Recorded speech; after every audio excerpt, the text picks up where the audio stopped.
What if a quiet village bell tower hid a chilling secret only a kindly old sleuth could unravel? Chapter 1. The Village Awakens. The sleepy village of St. Mary Mead lies nestled in the rolling English countryside, where thatched cottages line narrow lanes and the morning mist clings to the hedgerows. It's a crisp autumn day in the 1930s, and the village is stirring with its usual rhythm. The baker's cart rattling by, the vicar tending roses, and the distant chime of the church bell calling the faithful. But today, that chime carries a darker note. Miss Jane Marple, the unassuming spinster with a mind sharper than a knitting needle, sits in her cosy parlour, sipping tea and gazing out her window at the ancient bell tower of St. Mary's Church. Her soft grey eyes, framed by a lace cap, miss nothing, not the sparrow on the sill or the faint unease in the village air. A note from her friend, the vicar's wife, Mrs. Clement, has just arrived, urgent and trembling. A body has been found in the bell tower, and the village is buzzing with fear. "Murder, my dear friends," Miss Marple murmurs to her teacup. "It comes even to the quietest places. And I, Jane Marple, must listen to its whispers. Let's set the scene for you, dear viewers, because St. Mary Mead is more than just a backdrop. It's practically a character in this mystery. Imagine a place where everyone knows everyone else's business, where gossip flows as freely as the tea at the Women's Institute meetings. Miss Marple, created by the genius Agatha Christie, thrives in this world. She's no flashy detective with a badge. She's a gentle, elderly lady who knits, gardens, and observes the human heart with uncanny precision. Her strength lies in her understanding of people, how they act, what they hide, and how a single glance can betray a guilty soul. For those of you at home, think of that nosy neighbour who always knows what's going on. She's Miss Marple, but with a knack for solving murders instead of spreading rumours. The story begins as Miss Marple sets out for the church, her sensible shoes crunching on the gravel path. The village is alive with whispers. Mrs. Price, the postmistress, is telling anyone who'll listen that the victim is Mr. Henry Grayson, a wealthy widower who moved to St. Mary Mead a year ago. Grayson, a tall man with a stern face and a habit of keeping to himself, was found sprawled at the base of the bell tower's spiral staircase, a rope around his neck and a look of terror frozen on his face. The local constable, P.C. Harris, a young man with more enthusiasm than experience, has cordoned off the tower, but the villagers are already spinning tales of accidents, suicides, or worse. Miss Marple, bundled in her tweed coat, arrives to find Mrs. Clement wringing her hands outside the church. "Oh, Jane, it's dreadful," she cries. "Henry Grayson, dead, and that tower, it's always given me chills." Miss Marple's first step is to visit the crime scene, with permission from P.C. Harris, who respects her reputation for solving puzzles that baffle the police. The bell tower is ancient, its stone walls damp and mossy, the air heavy with the scent of old wood and dust. The spiral staircase winds upward to the bell chamber, where 5 massive bronze bells hang, their ropes swaying gently. At the base lies the chalk outline where Grayson's body was found, the rope still coiled nearby. Miss Marple kneels, her eyes scanning the scene. The rope, she notes, is new, not the weathered ones used for the bells. The floor shows scuff marks, as if from a struggle, and a single brass button lies in a corner, glinting in the dim light. "Not an accident, I think," she says softly, pocketing the button with a handkerchief. "Someone wanted Mr. Grayson silenced." For you viewers, imagine being Miss Marple for a moment. Every detail matters. That button could belong to anyone in the village, but its shine suggests it's from a well-kept garment, not a labourer's. Coat. She questions P.C. Harris, who confirms Grayson was found at 6 a.m. by the verger, Mr. Dobbs, who rings the bells daily. Grayson was last seen alive at 8 p.m. the previous evening, leaving the village pub, the Blue Boar, after a heated argument with a stranger in a dark cloak. The pub's landlord, Mr. Tompkins, overheard Grayson say, "You'll not get a penny from me," before storming out. Miss Marple's mind hums. Blackmail, perhaps. Grayson was wealthy, rumoured to have made his fortune in London's financial world, but his past was murky. Did he bring enemies with him to St. Mary Mead? Next, Miss Marple visits the Blue Boar, a cosy pub with low beams and a crackling fire. Mr. Tompkins, a stout man with a ruddy face, is polishing glasses behind the bar. "Miss Marple, never thought I'd see you in here," he says with a grin. She smiles, ordering a ginger ale. "Mr. Tompkins, tell me about Mr. Grayson's argument last night." Tompkins leans in, eager to share. "He was with a man I didn't know, tall, cloaked, kept his face hidden. They were at it for 10 minutes, something about debts and promises." Grayson looked furious, slammed his glass down, and left. Miss Marple nods, her knitting needles clicking in her lap. The cloaked stranger is a lead, but St. Mary Mead sees few outsiders. Could it be someone in disguise? As she leaves the pub, Miss Marple passes the village shop where Mrs. Price is gossiping with a customer, Miss Emily Barton, a nervous spinster who lives near the church. Overhearing, Miss Marple learns Emily saw Grayson walking toward the church at 8:30 p.m, alone, but looking agitated as if he expected trouble. Emily also mentions a strange sound from the bell tower around 9 p.m. Not the usual chime, but a muffled thud. Miss Marple thanks her, her mind cataloguing the timeline. Argument at 8 p.m. Grayson at the church by 8:30. A thud at 9. The rope and button suggest murder, not suicide, and the stranger's involvement feels certain. Returning home, Miss Marple sits by her fire, her knitting a steady rhythm as she reflects. Grayson's wealth, his argument, the cloaked figure, all point to a motive rooted in his past. The button bothers her. It's too fine for a villager's coat, perhaps from a city. Gentleman, and the tower, so isolated yet central to the village, feels like a stage for a deliberate act. She recalls village gossip about Grayson's estranged stepdaughter, Laura, who visited last month, angry about her inheritance. Could she be involved, or is the cloaked stranger the key? Stay tuned for Chapter 2, where Miss Marple digs into Grayson's past and uncovers a clue that shakes the village's calm. Chapter 2.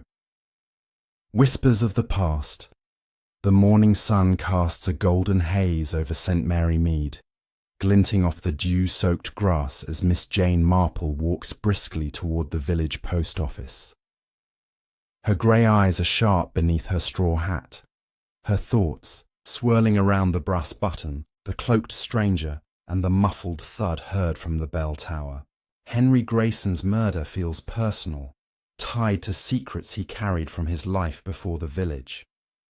Today, Miss Marple aims to unravel his past, starting with the gossip that swirls like leaves in the autumn breeze. "People talk," she murmurs, her knitting bag swinging gently at her side. And in their words, truth hides like a needle in a haystack. Inside the post office, Mrs. Price, a plump woman with a penchant for chatter, is sorting letters behind the counter. The bell above the door jingles as Miss Marple enters, and Mrs. Price looks up with a gleam in her eye, eager to share. Miss Marple, it's awful about Mr. Grayson, isn't it? Never thought murder would come to our village. Miss Marple nods, her smile gentle but probing. Indeed, Mrs. Price. Tell me, what do you know of Mr. Grayson's life before he came here? Mrs. Price leans forward, her voice dropping to a conspiratorial whisper. He was a big man in London, they say. Stocks and bonds, made a fortune. But there were rumours of shady deals, folks he cheated. And that stepdaughter of his, Laura, came last month, all in a huff about money. Left in tears after a row at his cottage. This piques Miss Marple's interest. She thanks Mrs. Price and heads to the vicarage to speak with Mrs. Clement, who knows every visitor to St. Mary Mead. The vicarage is a charming house with ivy climbing its walls, and Mrs. Clement is in the garden, clipping herbs. Jane, you're here about poor Mr. Grayson, I suppose, she says, brushing dirt from her hands. Miss Marple nods, asking about Laura. Mrs. Clement frowns. Laura Grayson, such a troubled girl. She stayed at the inn for a week, arguing with her stepfather. I overheard her at the church saying he'd robbed her of her mother's legacy. She left the day after, but she looked determined, not defeated. Miss Marple's eyes narrow. A stepdaughter scorned could have motive, but was she the cloaked figure? Next, Miss Marple visits the village inn, the Three Crowns, where Laura stayed. The innkeeper, Mrs. Hawkins, a stout woman with a warm smile, is polishing the oak bar. Laura. Grayson? Oh, she was a firecracker, Mrs. Hawkins says, setting down her cloth. Came in all elegant city clothes, but furious. Kept to herself mostly, but one night she got a letter, sealed with red wax fancy-like. After that she was on edge, always looking out the window. Miss Marple's mind catches on the red wax seal. Could it connect to Grayson's London past? She asks if Laura met anyone unusual. Mrs. Hawkins nods. A man came one evening, tall, in a dark cloak. Didn't see his face, but they talked in whispers by the fire. Left together, late. Determined to trace Laura, Miss Marple persuades P.C. Harris to check police records for her whereabouts. They meet at the small police station, a converted cottage with a single desk. Harris, his uniform slightly askew, pulls a file. Miss Laura Grayson lives in London now, works as a typist. No criminal record, but her mother's will left her nothing. Grayson inherited it all. She's been seen with a man, one James Carver, a known gambler with debts. Miss Marple's lips purse. A gambler could mean blackmail, especially if Grayson owed him money from his shady past. The cloaked stranger at the pub could be Carver, pressing Grayson for payment. To deepen her inquiry. Miss Marple walks to Grayson's cottage, a neat stone house on the village edge. With Harris's permission, she searches his study, a cluttered room with books on finance and a locked desk. Using a hairpin, a trick from her youth, she opens it, finding a bundle of letters tied with string. Most are business correspondence, but one, sealed with red wax, is from Laura, dated a month ago. It reads, "You owe me, Henry. Mother's money was mine. Meet me, or I'll tell all." The threat is clear, but no meeting place is mentioned. Miss Marple also finds a torn photograph of a young woman, Laura perhaps, with a man whose face is obscured, dressed in a dark coat. The pieces are aligning, but the picture remains incomplete. As evening falls, Miss Marple sits in her garden, the scent of roses mingling with the cool air. She reflects on Laura's anger, the cloaked man, likely Carver, and the red wax seal, tying them to Grayson's death. The button from the tower nags at her. Its polish suggests wealth, perhaps Carver's, not a villager's. The thud at 9 p.m. hints at a struggle. But was Laura present? Or was Carver acting alone? The letters suggest blackmail, but Grayson's refusal at the pub, "You'll not get a penny," implies he stood firm. Did that defiance cost him his life? Miss Marple resolves to find Laura and Carver, suspecting they hold the key to the Tower's secret. Stay tuned for Chapter 3, where Miss Marple tracks a lead to London and uncovers a hidden connection to the bell tower. Chapter 3. A Journey to London. The train to London chugs through the misty countryside, its whistle piercing the early morning calm as Miss Jane Marple sits by the window, her knitting needles clicking softly in her lap. The rolling fields of St. Mary Mead fade behind her, but her sharp grey eyes are fixed on the task ahead, tracking down Laura Grayson and her mysterious companion, James Carver, the gambler linked to Henry Grayson's murky past. The red wax-sealed letter, the torn photograph, and the cloaked stranger's argument at the pub point to a motive rooted in London's underbelly. The city, it hides secrets as a village does, Miss Marple murmurs, tucking her knitting into her bag as the train nears Paddington Station. But no secret escapes Jane Marple for long. Stepping onto the bustling platform, Miss Marple navigates the crowds with surprising agility for her age, her sensible hat bobbing through a sea of top hats and umbrellas. She's arranged to meet her nephew, Raymond West, a writer with contacts in London's less savoury circles. Raymond, a lanky man with an easy smile, greets her at a nearby tea shop, its windows steamed from the morning rush. "Aunt Jane, off solving murders again," he teases, offering her a scone. She smiles, sipping her tea. "Raymond, dear, I need to find a Miss Laura Grayson and a Mr. James Carver. They may know why poor Mr. Grayson met his end in our bell tower." Raymond raises an eyebrow but agrees to help, promising to ask his friend, a private inquiry agent, for leads. By noon, Raymond's contact provides an address for Laura, a modest flat in Bloomsbury. Miss Marple arrives at the building, its brick, facade worn but tidy, and climbs the narrow stairs to Laura's door. Laura, a striking woman in her late 20s with dark hair and wary eyes, opens the door cautiously. "Miss Marple? From St. Mary Mead? What do you want?" Her tone is sharp, but Miss Marple's gentle demeanour softens the air. "My dear, I'm here about your stepfather's death. A letter you wrote, sealed with red wax. It suggested a grievance. May we talk?" Laura hesitates, then invites her in, her flat sparsely furnished but neat, with a typewriter on a desk hinting at her work. Over tea, Laura's story unfolds. "Henry was my stepfather, married my mother when I was 10. She died 5 years ago, leaving me nothing. He took it all, her jewellery, her savings, said it was his by right. I went to St. Mary Mead to demand my share, but he laughed me off." Her voice trembles with anger. Miss Marple nods, producing the torn photograph from Grayson's study. "And this man, is he James Carver?" Laura's eyes widen, then narrow. "Yes, James is a friend. He helped me confront Henry, thought we could scare him into paying. But Henry was stubborn. I left the village after our fight, I swear."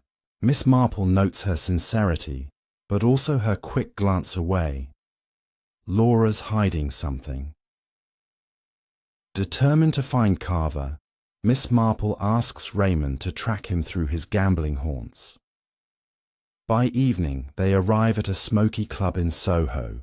It's dim, lights casting shadows on card tables and shifty-eyed patrons. Carver, a tall man with slicked-back hair and a worn but expensive coat, is at a poker table, his face tense.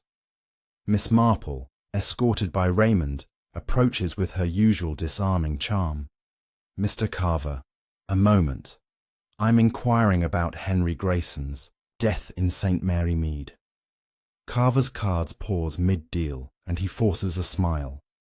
Don't know the man well. Met him once, business matter. I was in London that night. Ask anyone here.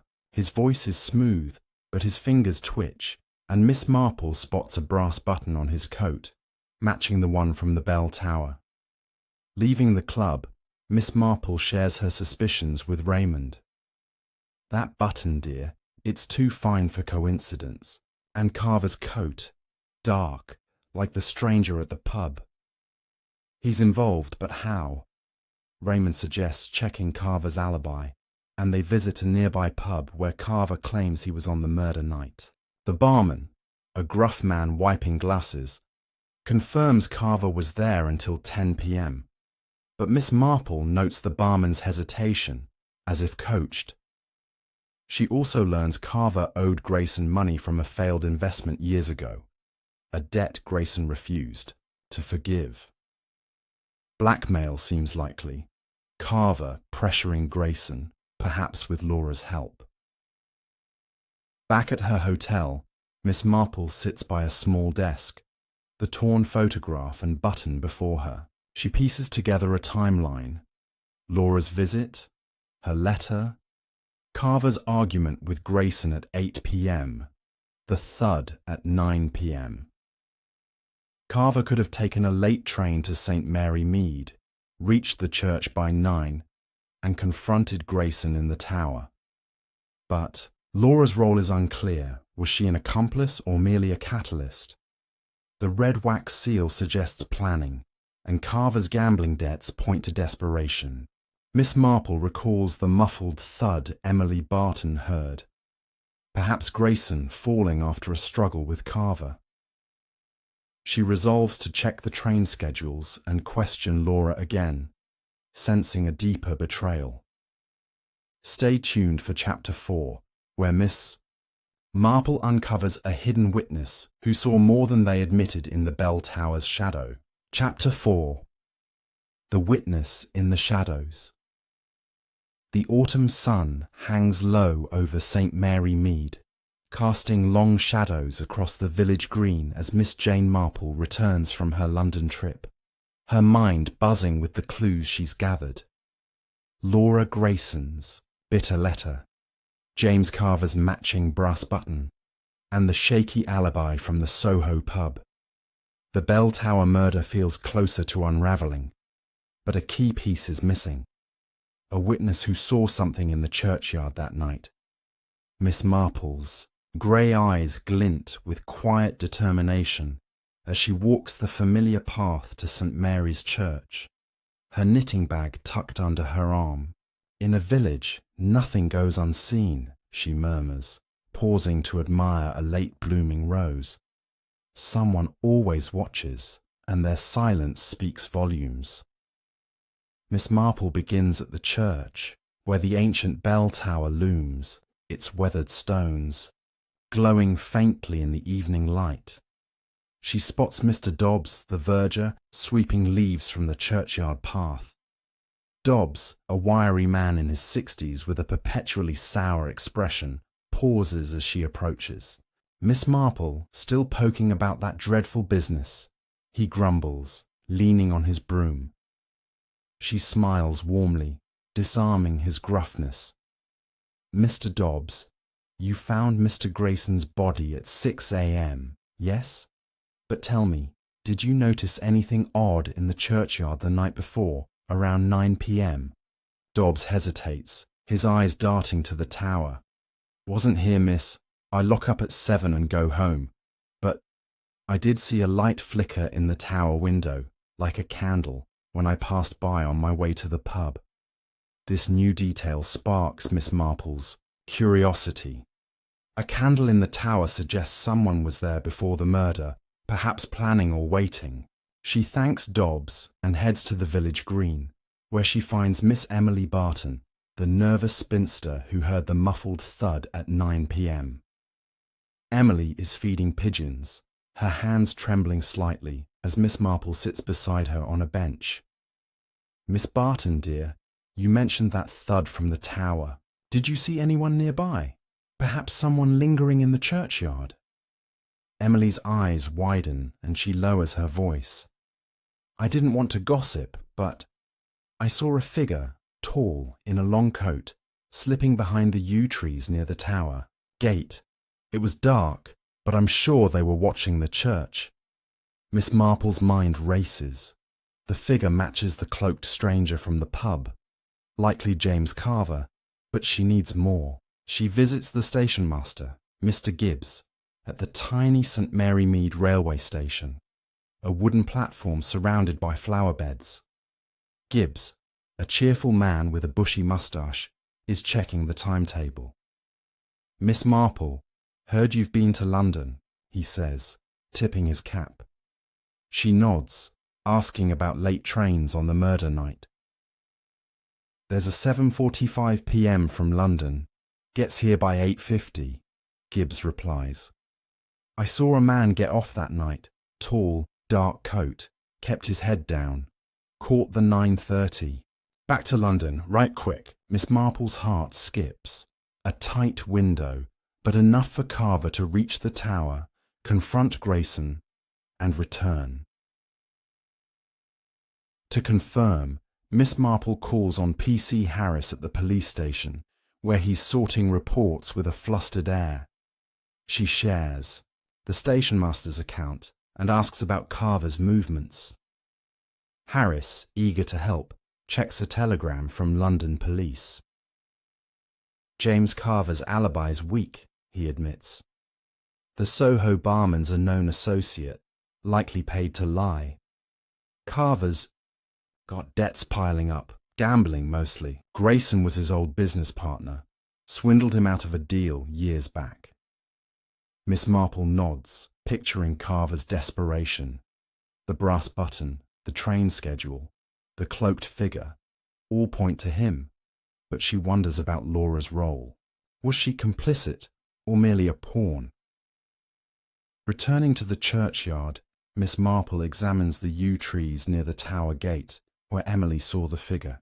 The ground is soft, and she spots faint boot prints, larger than a villager's, with a deep tread suggesting city shoes. Nearby, half hidden in the grass, she finds a crumpled matchbook from a London gambling club, its cover embossed with a red ace of spades. Carver's, perhaps, she murmurs, tucking it into her handkerchief. The matchbook ties him to the scene, but the candlelight daub saw nags at her. Why a candle in a tower with gas lamps? Was it a signal or a precaution to avoid detection? Miss Marple visits Mrs. Clement at the vicarage to ask about the tower's access. Over tea, Mrs. Clement reveals a detail. The tower has a side door, rarely used, hidden by ivy. Only the verger and vicar have keys, but it's old, could be picked, she says, her face pale. Miss Marple inspects the door, finding scratches, around the lock, fresh and deliberate. Someone skilled entered this way, likely Carver, avoiding the main entrance. The pieces align. Carver arrived by train, entered the tower, argued with Grayson, and a struggle ended in murder, but the candlelight suggests planning, perhaps with another's help. As dusk settles, Miss Marple sits in her parlour, the matchbook and boot prints fueling her thoughts. Carver's motive, debts and revenge, fits, but Laura's letter and her, meeting with Carver, hint at a deeper plot. The candlelight could mean a second person in the tower, signalling or assisting. She recalls village gossip about Grayson's business rivals, wondering if Carver had an accomplice in St. Mary Mead. The tower's isolation made it perfect for murder, but its public nature suggests boldness or desperation. Miss Marple resolves to confront Laura again, sensing she holds a final clue. Stay tuned for Chapter 5, where Miss Marple uncovers a hidden message that changes the case's course. Chapter 5. The Hidden Message. The evening sky over St. Mary Mead is painted with streaks of orange and purple as Miss Jane Marple sits in her cosy parlour, the matchbook from the London Gambling Club and the memory of the scratched tower door lock fresh in her mind. Her knitting needles click rhythmically, but her grey eyes are distant, piecing together the puzzle of Henry Grayson's murder. The boot prints, the matchbook, and the candlelight in the bell tower point to James Carver, the desperate gambler with a grudge against Grayson. Yet Laura Grayson's role, her threatening letter and secret meeting with Carver, suggests a deeper conspiracy. A message hides in the shadows, Miss Marple murmurs, setting her knitting aside. And I must find it before the truth rings out. Miss Marple begins her day at the village post office, seeking Mrs. Price, whose knack for gossip often uncovers hidden truths. The post office is bustling with villagers collecting letters, and Mrs. Price is in her element, sorting mail, with a keen eye. "Mrs. Price, dear," Miss Marple says, leaning over the counter. "Did Mr. Grayson receive any unusual letters recently, perhaps with a red wax seal?" Mrs. Price's eyes light up. "Now you mention it, a letter came for him a week before. He died, sealed with red wax, posted from London. He looked grim when he collected it, tucked it away quick." Miss Marple nods, suspecting it was another from Laura, or perhaps Carver, escalating their demands. Determined to find this letter, Miss Marple returns to Grayson's cottage, where P.C. Harris grants her access to search again. The study is as she left it, with its cluttered desk and financial books. She sifts through papers, finding a locked tin box hidden behind a row of ledgers. With another deft twist of her hairpin, she opens it, revealing a single letter sealed with red wax, its edges worn as if read repeatedly. The letter, unsigned but in a neat hand, reads, "Henry, meet me at the bell tower, 9 p.m. Tuesday. Bring the money, or your secrets go public. You know who." The date matches the murder night, and the tone mirrors Laura's earlier threat. Miss Marple's heart quickens. This is the message that lured Grayson to his death. To trace its origins, Miss Marple visits the vicar, Mr. Clement, at the church, hoping he saw something the night of the murder. Mr. Clement, a gentle man with wire-rimmed glasses, is polishing the altar candlesticks. "Miss Marple, you're relentless," he says with a smile. "I was in my study that evening, but I did see Grayson near the tower at 8:45, looking anxious. And, oddly, a candle flickered in the tower window just before 9. I thought it was Dobbs, but he'd gone home." Miss Marple's mind sparks. The candle again, a deliberate signal. She asks about the tower's side door, and Mr. Clement confirms it's rarely opened. But the key hangs in the vestry, accessible to anyone familiar with the church. Next, Miss Marple seeks out Miss Emily Barton, whose sighting of a cloaked figure in the churchyard lingers in her thoughts. She finds Emily at her cottage, tending to her geraniums. "Miss Barton, that figure you saw by the yew trees, did they carry anything? Perhaps a candle?" Emily pauses, her hands trembling. "I didn't mention before, but yes, I saw a faint glow, like a candle, in their hand as they slipped behind the trees. I thought it was my imagination." Miss Marple thanks her, the candlelight now a firm clue. It wasn't just a precaution. It was a signal, likely to Grayson, drawing him into the tower. To confirm Carver's movements, Miss Marple contacts her nephew Raymond West, who's still in London.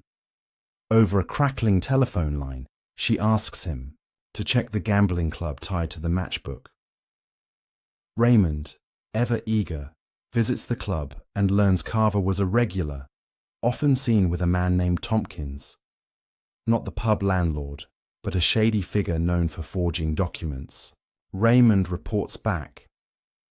This Tompkins was at the club the night of the murder, but left early, around 7 p.m. Could have caught the train to St. Mary Mead. Miss Marple's mind races. Tompkins, with his forging skills, could have crafted the letter working with Carver to trap Grayson. Back in St. Mary Mead, Miss Marple revisits the bell tower, climbing the spiral staircase to the bell chamber. The air is cold, the bells looming like silent sentinels. She examines the window where the candlelight was seen, finding a faint wax strip on the sill, barely visible. A signal indeed, she murmurs, noting its position facing the churchyard. Gate! Someone stood here, signaling Grayson to enter, while another waited below with the rope. She checks the side door again, finding a tiny scrap of paper caught in the ivy, part of an envelope, with a London postmark. It's too small to read, but it confirms an outsider's presence. As night falls, Miss Marple sits by her fire, the letter and wax strip before her. The puzzle is clearer. Carver, with Tompkins' help, lured Grayson to the tower with the letter, using the candle as a signal.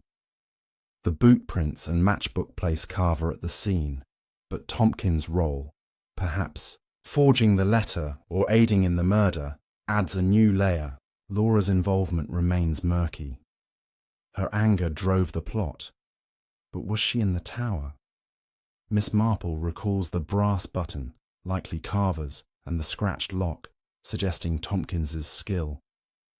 The muffled thud was Grayson's fall, but who tied the rope? She resolves to find Tompkins, sensing he's the key to the final truth.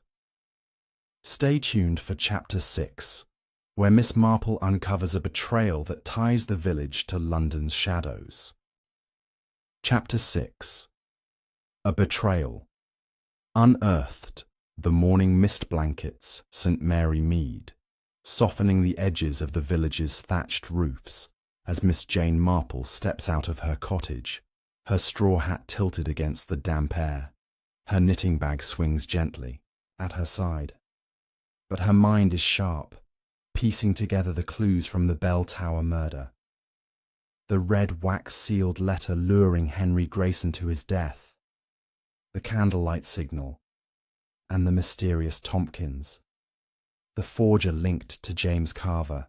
The matchbook and boot prints place Carver at the scene, but Tompkins' involvement suggests a deeper plot, possibly tying back to Laura Grayson's vendetta. Betrayal. It leaves a trail, Miss Marple murmurs, her grey eyes scanning the village lane. And in St. Mary Mead, no trail stays hidden for long. Miss Marple begins at the village telegraph office, a small room tucked beside the post office, where Miss Clara, a bespectacled woman with a quick smile, handles messages.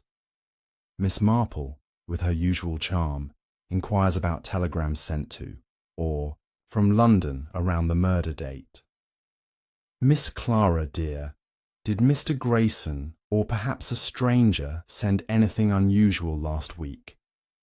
Clara flips through her log, her finger pausing. Well, now, a man I didn't recognise sent a telegram to London the day before Mr. Grayson's death. Tall, dark coat paid in cash, addressed to a Mr. Tompkins, Soho, just said, plan set, tower, 9. I thought it odd, but he was gone before I could ask. Miss Marple's heart quickens, a direct link to Tompkins, confirming his role. Eager to trace Tompkins, Miss Marple telephones her nephew, Raymond West, who's still in London. Over the crackling line, she asks him to locate Tompkins at the gambling club tied to the matchbook. Raymond, always game for a sleuthing task, visits the club and learns Tompkins is a regular, known for crafting fake documents for gamblers in debt. Aunt Jane, Raymond reports, Tompkins was seen with Carver the day before the murder, whispering in a corner. He's got a flat in Soho, but he's slippery, rarely there. Miss Marple thanks him, requesting he check Tompkins' flat for any clues, like red wax or forged letters. While awaiting Raymond's findings, Miss Marple revisits the bell tower, drawn to the candle wax drip on the windowsill. She climbs the spiral staircase, her steps slow but steady, and examines the bell chamber again. The wax is hardened, a pale yellow, unlike the church's usual white candles. She recalls a detail from Mrs. Clement. The vicarage keeps spare candles in the vestry, but they're white. A special candle brought for the occasion, she murmurs, noting a faint scorch mark on the sill, as if the candle was held briefly.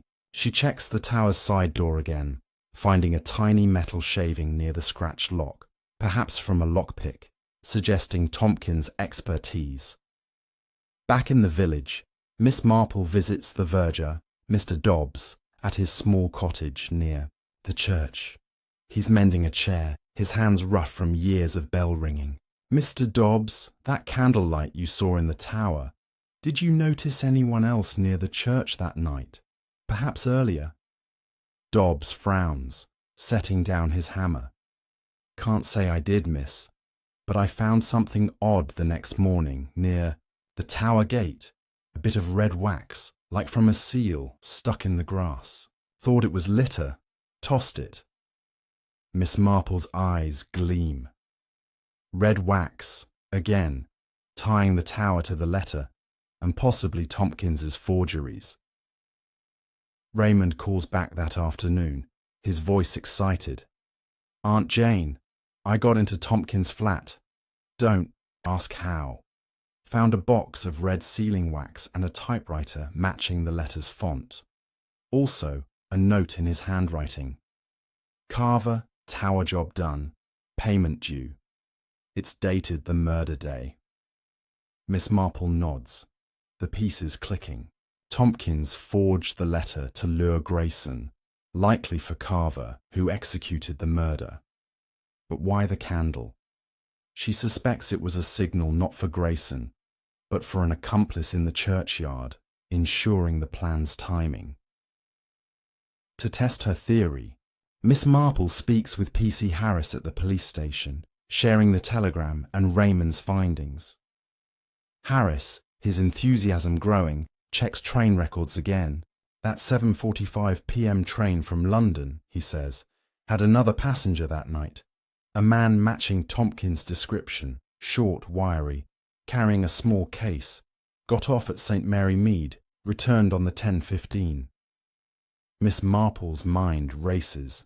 Tompkins was in the village, likely signalling from the tower, while Carver confronted Grayson below. The thud Emily Barton heard was Grayson's fall, the rope tied by Carver after a struggle.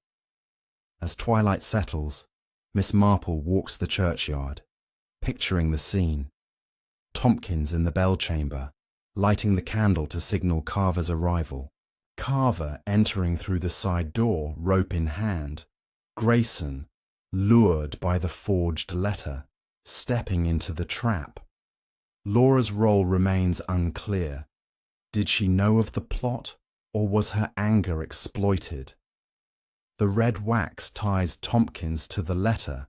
The matchbook places Carver at the scene, and the metal shaving suggests Tompkins' lockpicking. But a final piece, proof of their coordination, eludes her.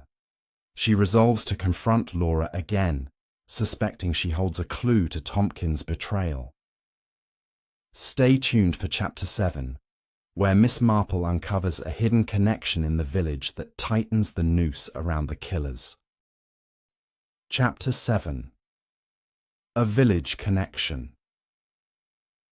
The morning light filters through the lace curtains of Miss Jane Marple's cottage in St. Mary Mead, casting delicate patterns on her polished oak table. She sips her morning tea, her grey eyes sharp as she ponders the mounting evidence in Henry Grayson's murder, the forged letter with red wax, the candlelight signal, and the involvement of James Carver and his forger accomplice, Tompkins, the telegram, the matchbook, and the metal shaving from the tower's lock point to a meticulously planned crime. But Miss Marple senses a local thread in this web of deceit.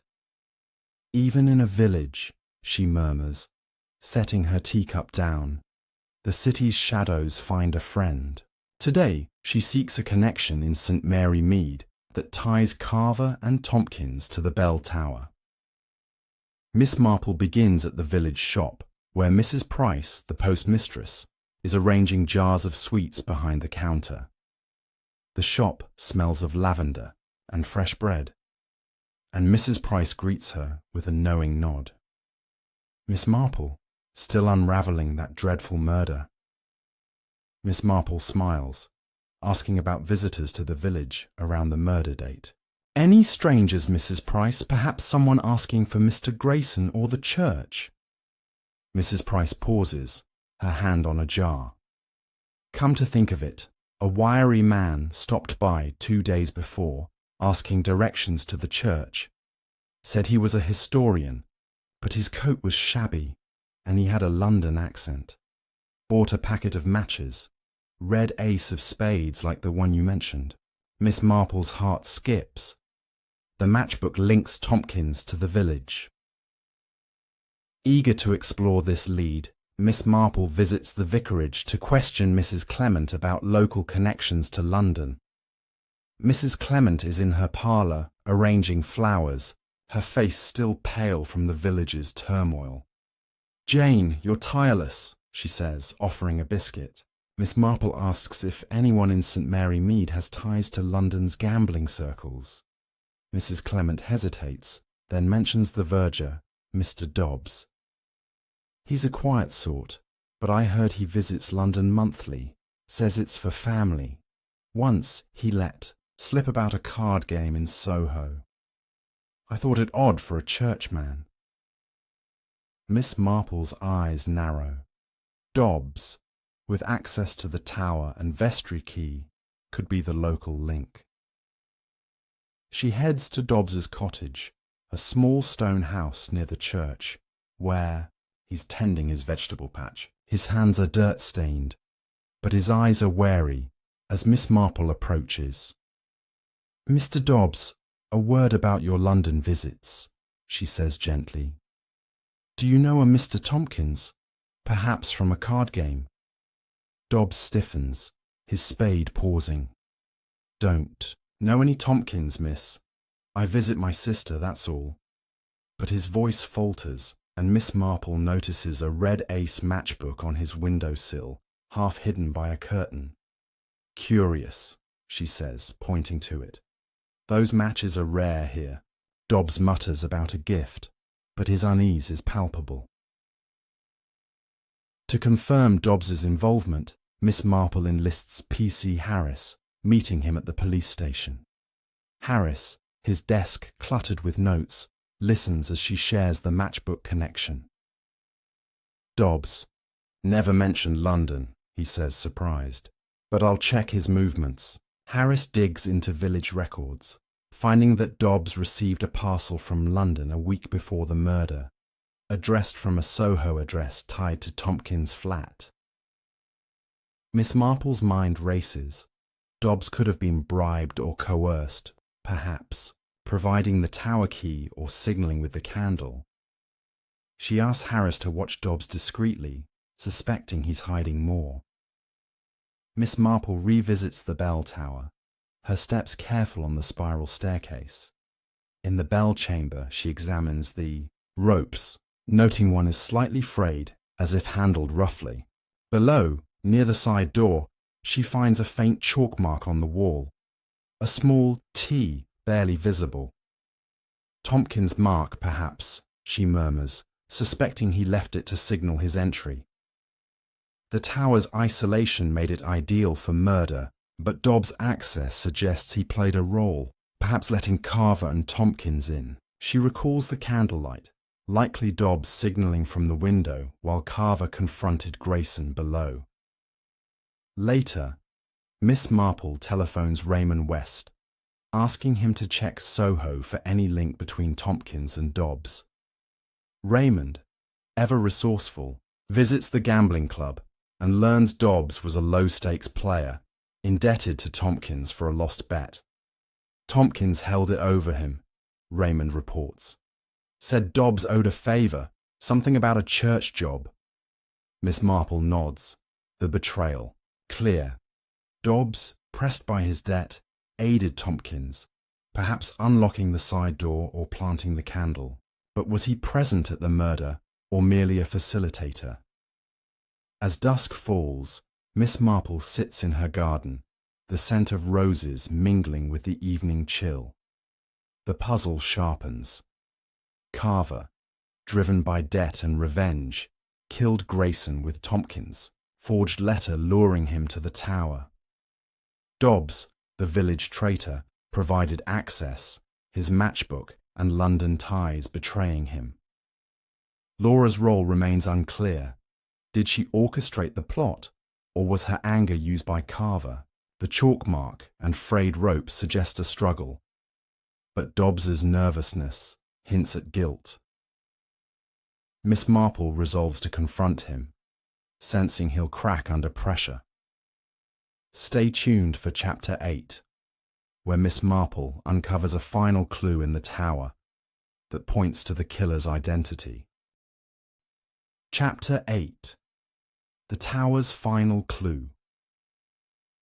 The late afternoon sun bathes St. Mary Mead in a golden glow, casting long shadows across the village as Miss Jane Marple makes her way back to St. Mary's Church.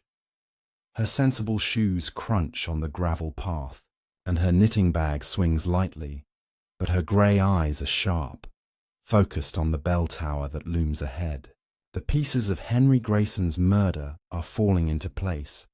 James Carver's brass button, Tompkins' forged letter, and the verger Mr. Dobbs' suspicious connection to both, marked by the red ace matchbook and his London gambling debts. The chalk-marked T and the frayed bell rope suggest a local hand in the crime, but Miss Marple senses one final clue hides in the tower itself. The truth, it lingers where the crime was born, she murmurs, adjusting her hat as she approaches the churchyard gate. Inside the church, the air is cool and heavy with the scent of old stone. Miss Marple climbs the spiral staircase to the bell chamber, her steps cautious on the worn steps. The 5 bronze bells hang silently, their ropes swaying slightly in the draught. She examines the frayed rope again, noting its fibers are torn, in a way that suggests not just pulling, but a sharp tug, as if someone used it in a struggle. Kneeling, she inspects the floor and finds a tiny, overlooked item. A broken cufflink, silver with a monogrammed T. Tompkins, perhaps, she whispers, pocketing it carefully in her handkerchief. The cufflink, paired with the chalk mark, places him in the tower, not just as a planner, but as an active participant. Miss Marple descends to the side door, where the scratched lock and ivy-covered frame tell their own story. She notices a faint smudge on the door's edge, grease, perhaps from a tool used to pick the lock. The smudge is fresh, suggesting Tompkins' recent entry. She steps outside to the churchyard, where the yew trees cast eerie shadows. Searching the ground near the gate, she finds a discarded cigarette butt, its tip stained with the same red wax as the letter. Careless, she murmurs, realizing Tompkins must have smoked while waiting, perhaps nervous about the plan. Wax links him directly to the forged letter, sealing his role.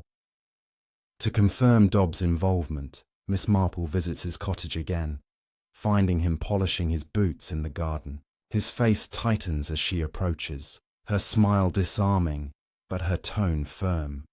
Mr. Dobbs, that matchbook on your sill, red ace of spades. It matches one found near the tower.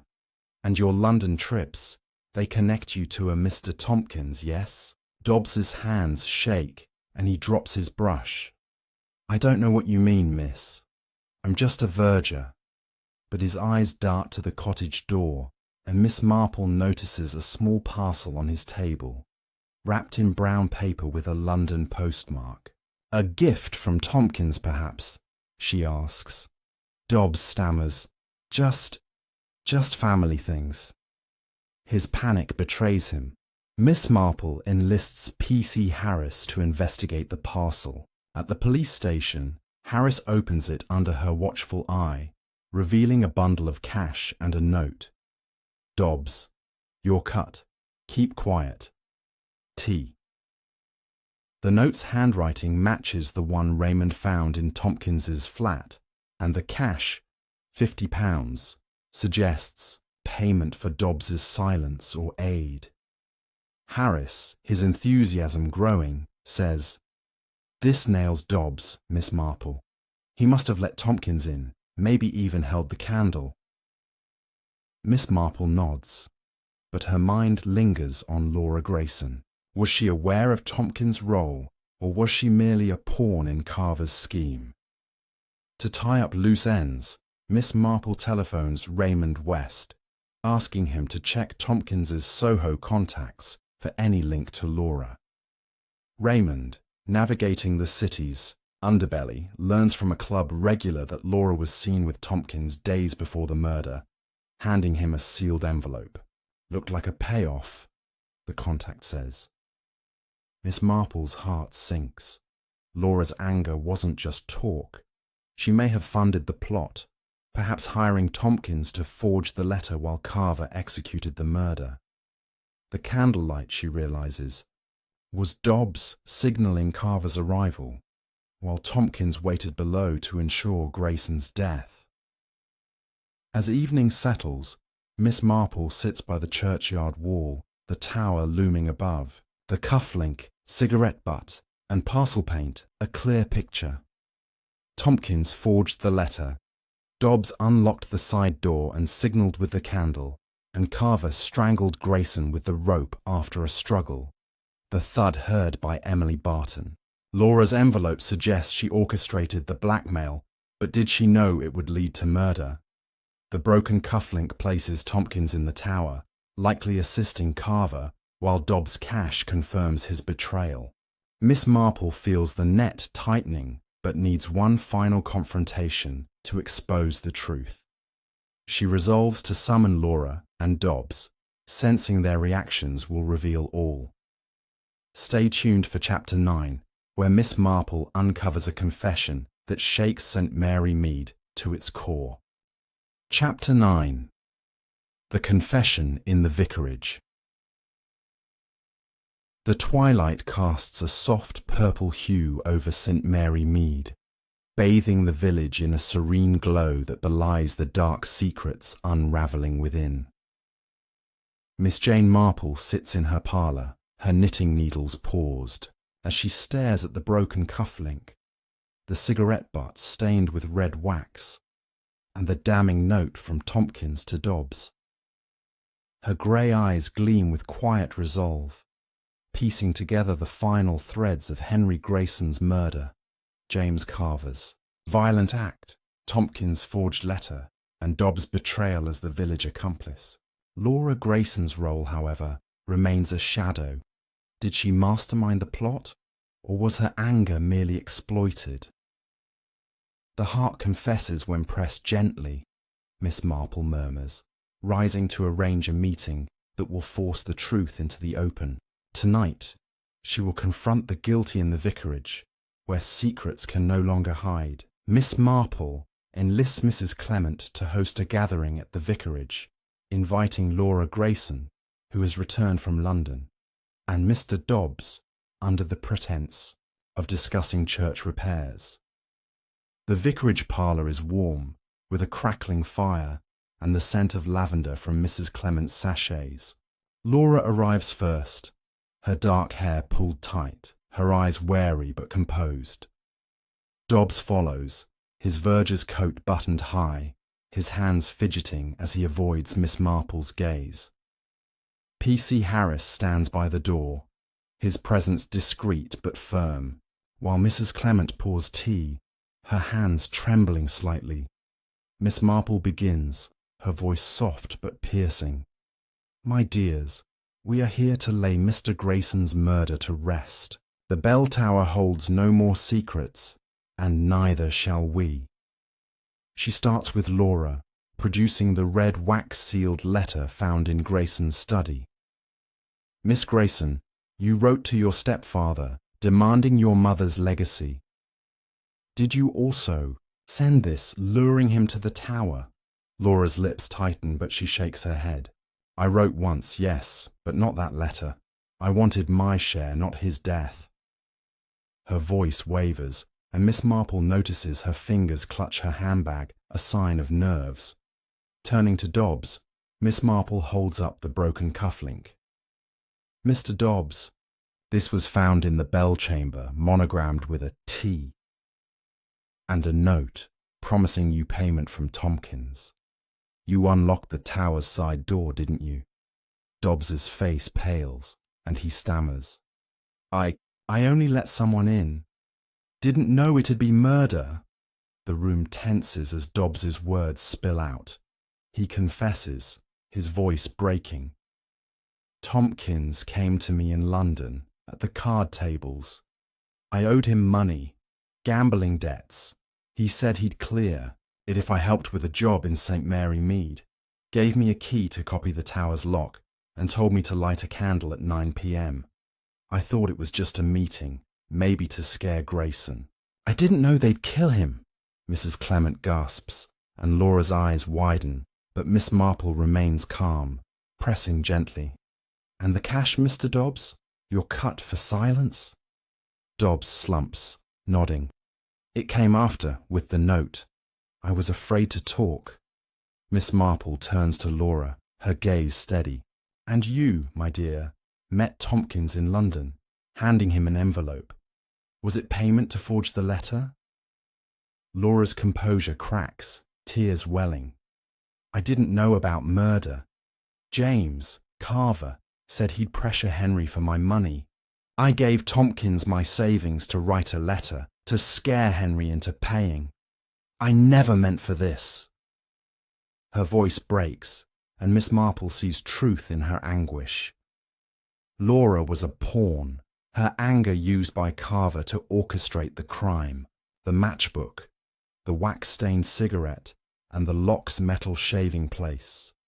Tompkins and Carver in the tower, with Dobbs as their unwitting enabler.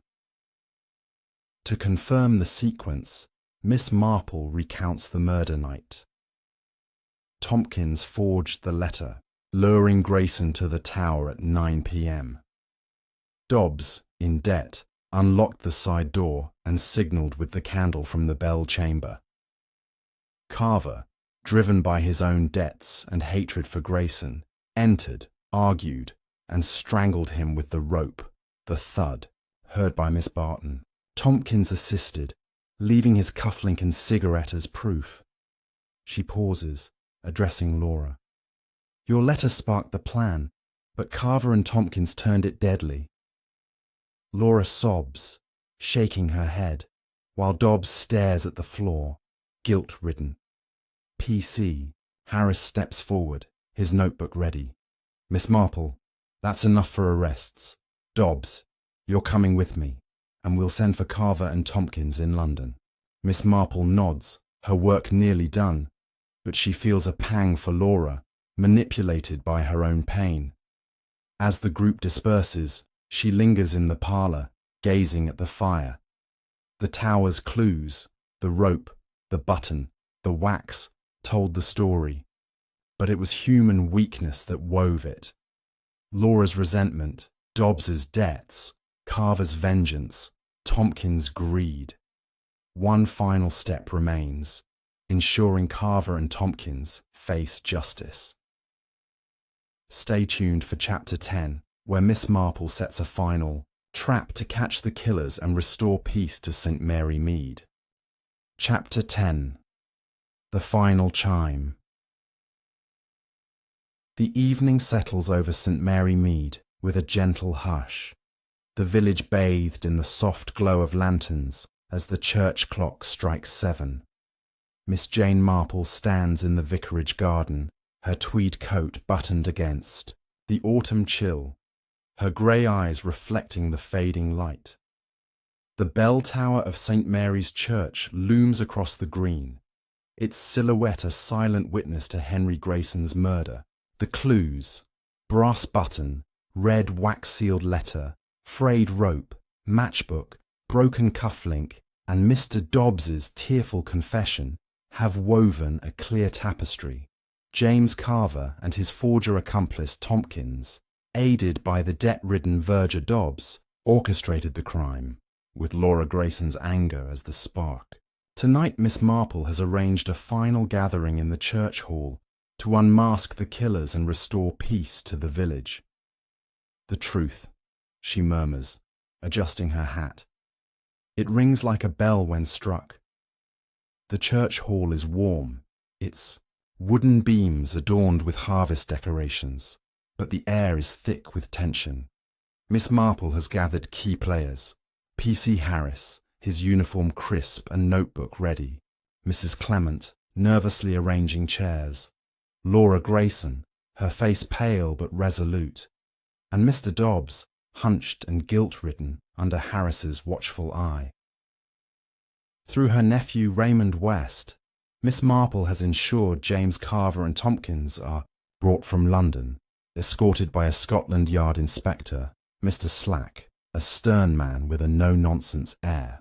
The villagers, Mrs. Price, Miss Emily Barton, and the innkeeper Mrs. Hawkins, sit in the front row, their whispers hushed as Miss Marple steps to the centre. "My dear friends," she begins, her voice calm but commanding, "tonight we lay bare the murder of Henry Grayson. The bell tower's secrets are secrets no more." Miss Marple starts with the crime's foundation, her hands clasped as she paces. Mr. Grayson was found dead in the bell tower, a rope around his neck, not by accident or suicide, but by murder. The rope was new, the scuff marks showed a struggle, and a brass button hinted at a killer from outside our village. But the truth lies deeper, in a past of greed and betrayal. She turns to Laura, her eyes gentle but firm. "Miss Grayson, your stepfather took your mother's inheritance, leaving you bitter. You wrote a letter, demanding your share, sealed with red wax. But another letter, forged, lured him to the tower at 9 p.m. You did not write it, but your anger set the stage." Laura nods, tears in her eyes, her voice a whisper. "I only wanted what was mine." Producing the matchbook and cufflink, Miss Marple continues. James Carver, a gambler owed money by Grayson from a failed deal, saw his chance. He enlisted Tompkins, a forger skilled in deception, to craft the letter that drew Grayson to his death. Carver, in a dark coat, arrived on the 7:45 train, seen by the station master. He entered the tower through the side door, its lock picked by Tompkins, leaving a metal shaving. In the bell chamber, Tompkins lit a yellow candle, a signal to Carver below, its wax found on the sill. Carver confronted Grayson, demanded payment, and when Grayson refused, a struggle ensued. The thud Miss Barton heard was Grayson falling, strangled by the rope Carver tied. Carver, seated with a scowl, shifts uncomfortably, while Tompkins glares at the floor. Miss Marple turns to Dobbs, her tone softening. "Mr. Dobbs, your gambling debts in London tied you to Tompkins. He coerced you to help, promising to clear your slate. You copied the tower's key, unlocked the side door, and signalled with the candle, thinking it was just a meeting. But you knew more than you admitted. And the cash in your parcel, your cut, sealed your guilt." Dobbs sobs, his head in his hands. "I didn't mean for murder, Miss Marple. I just opened the door." The villagers gasp, and Mrs. Price whispers to Miss Barton, their eyes wide. Addressing Carver and Tompkins, Miss Marple's voice sharpens. "You, Mr. Carver, executed the killing. Your brass button left behind in the struggle.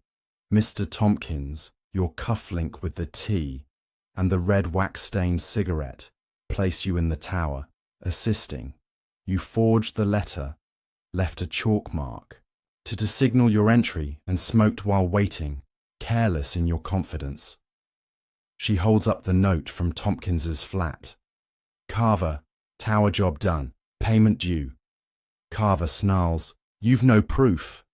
But Tompkins cracks, his voice shaking. "It was his idea. Carver said Grayson deserved it. Owed us both. I just wrote the letter." Carver lunges toward Tompkins, but Inspector Slack restrains him. Miss Marple turns to Laura, her expression kind. "You, my dear, gave Tompkins money to forge the letter, thinking it would scare Grayson into paying. You met them in London, unaware they planned murder. Your pain was real, but it was used." Laura breaks down, sobbing. "I didn't know, I swear." Miss Marple nods, believing her. The final picture is clear.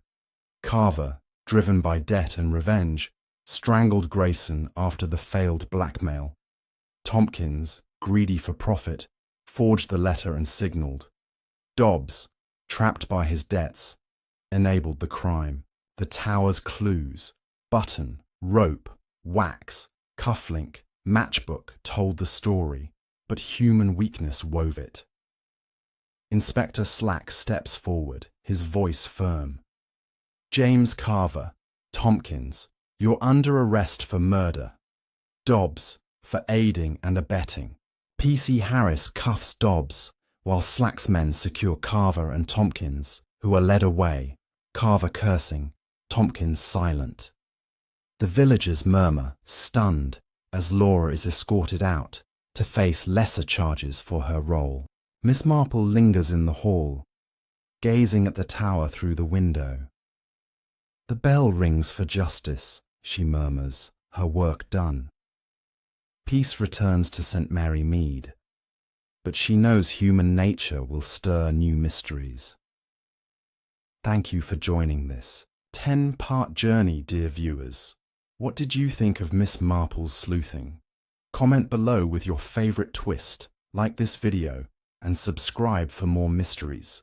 Stay tuned for our next adventure.